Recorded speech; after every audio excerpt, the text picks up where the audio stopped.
as for the editorial, we're not surprised by President Putin's words, but the fact is that Russia offers a stark contrast that demonstrates why America is exceptional. Unlike Russia, the United States stands up for democratic values and human rights in our own country and around the world.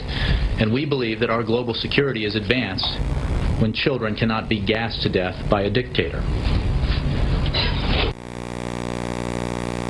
I'm now joined by former Congressman Lieutenant Colonel Alan West, who's now director of Next Generation TV.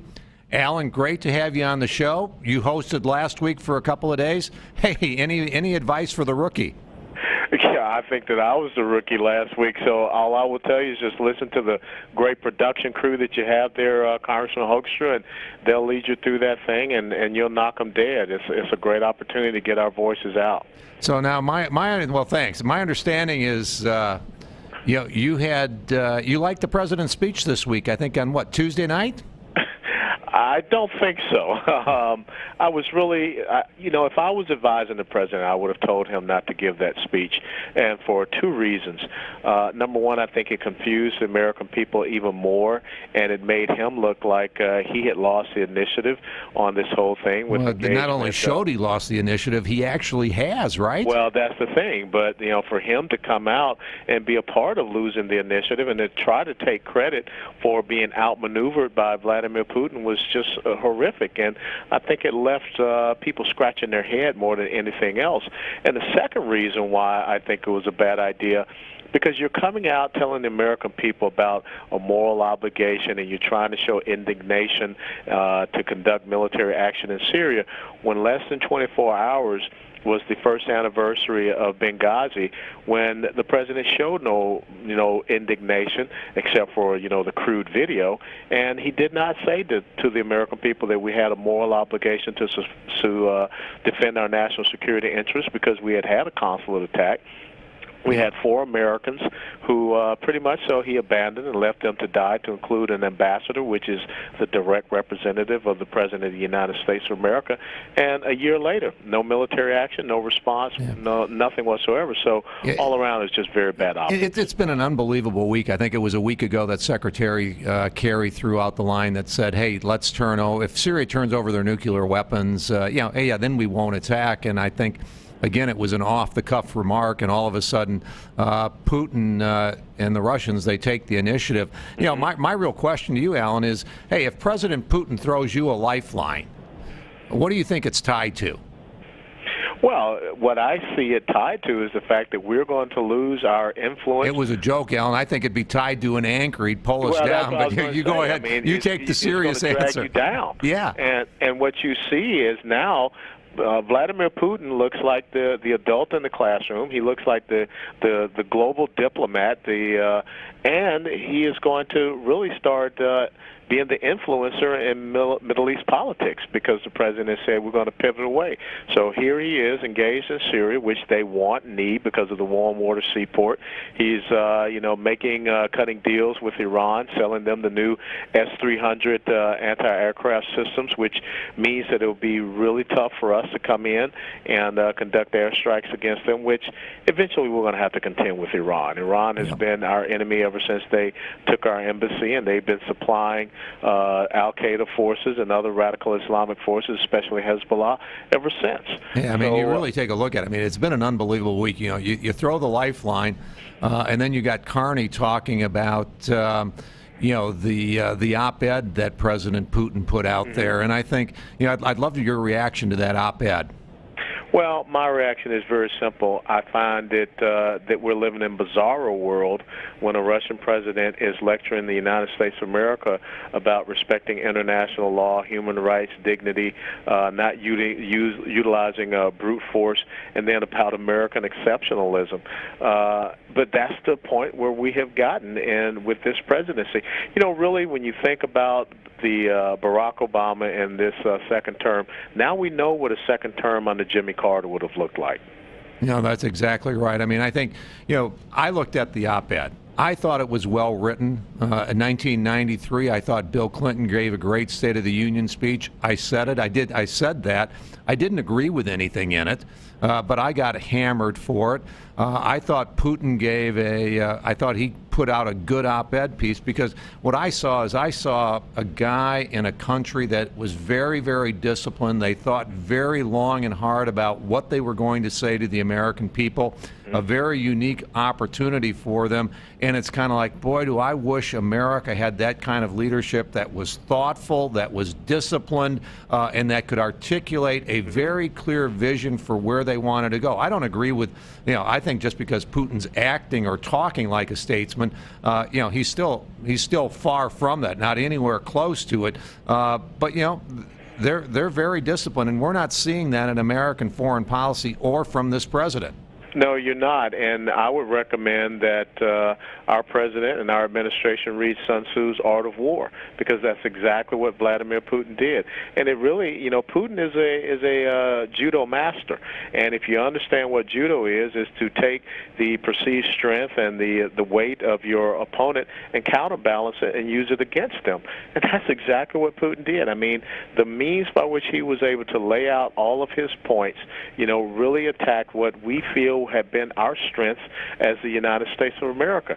Our respect of international law, human rights, and dignity, our use of military force only when we believe it was necessary, and, our belief that we are an exceptional nation, although, Barack Obama said that we're really not. I mean, he said every country feels that they're exceptional, so he was pretty much so consistent. He actually pretty much used exactly the same words that Obama used a number of years ago, where he said, sure, Americans exceptional in the same way that Great Britain thinks that they're exceptional, and that Greece thinks that they're exceptional, and he fed it right back to us in this op-ed, and then closing. But his closing argument was, we're all different, but when we ask for the Lord's blessing, we must not forget that God created us all equal. I mean, it was a surreal op-ed coming from from the Russian president.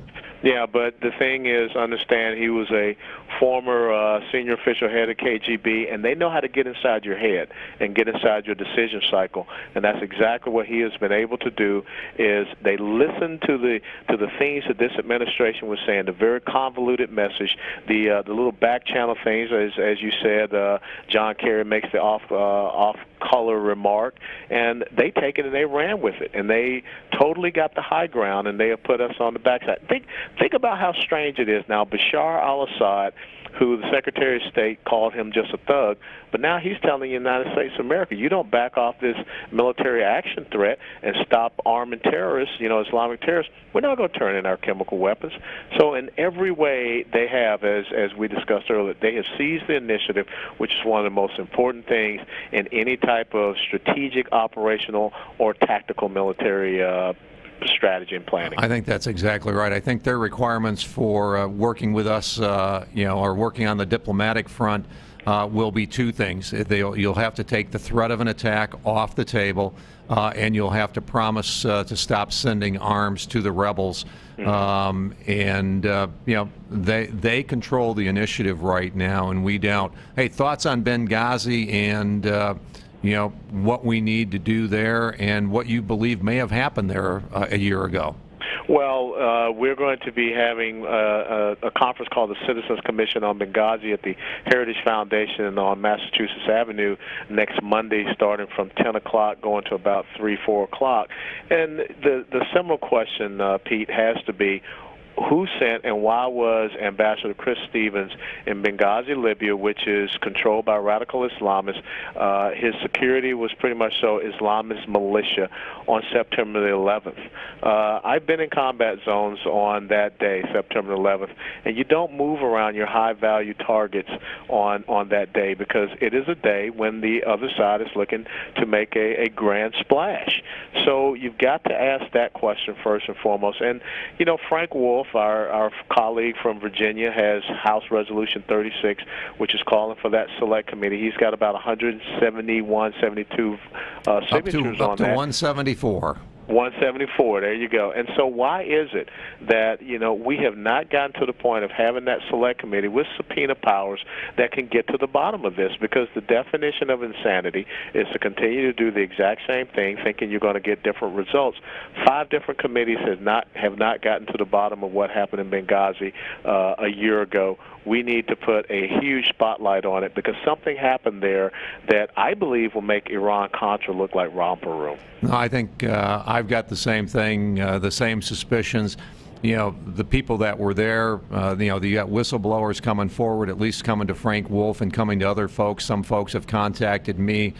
You may have had some folks contact you. The people who were on the ground there, you're right. They believe that, and they know something really bad was going on there. And, they want the American people to know and to understand, and they believe that the American people have the right to know and understand, as well as the families of the 4 people that were killed.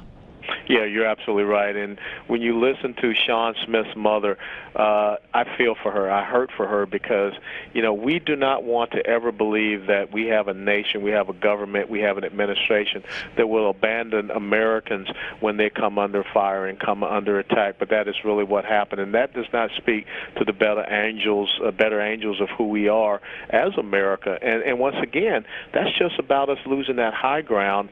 And so, it's very difficult for me to understand why the president would come out and ask for congressional approval. He didn't ask for it in Libya. He would try to make this moral obligation plea. There has to be a moral obligation to get to the bottom of what happened in Libya.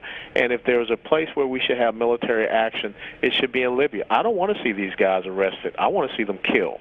Yeah, turning this over to lawfare, turning over to the Justice Department, the FBI. I think the FBI, they were allowed in 3 weeks after the attack, and this is not about. It is about justice, but it's not running it through the courts and hoping that you collect enough information that you might be able to prosecute someone in the future. This was an act of war. I'm sure you would agree that what happened at Fort Hood was not workplace violence. That was an act of war. And we need to start recognizing these things for acts of war. I think today there was an attack in Afghanistan at one of our consulates. In Iraq. Yep. 3 more individuals were killed, not Americans, but 3 individuals. And, we're just a sitting target across northern Africa, throughout the Middle East, as we found out, 3 or 4 weeks ago when they were willing to, close embassies in 20-plus countries because of the perceived threat that al-Qaeda might, and most importantly, had the capability in each one of those countries to perhaps mount an attack, a successful attack against us, and that required us to close our embassies. You're absolutely right. And go back and think about 2-3 months ago when the president gave his speech at the National Defense University just right across the Potomac there in Virginia, and he basically said, there is no more war on terror. We're not fighting anymore. This is over. A year ago during the campaign, he's saying al-Qaeda has been decimated. They're on the run. That's not true. But what you end up doing when you make those type of professions out publicly, you show a reticence and recalcitrance to really stand up and combat this enemy, and you embolden them. Absolutely. So now they're telling you, no, we're not decimated. We're not on the run. And Zawahiri just issued a threat and a call to action for them to attack American interests, abroad and here in the United States of America. And we know that there are terrorist cells that are operating Congressman, in the United States of America. Thank you very much. Thanks for being with us. Thanks for keeping up the fight. Got it. We enjoyed having you with us today. Coming up next, Victoria Tunsing, attorney and partner at DeGeneva and Tunsing, joins me to discuss the status of her Benghazi whistleblower client, Gregory Hicks.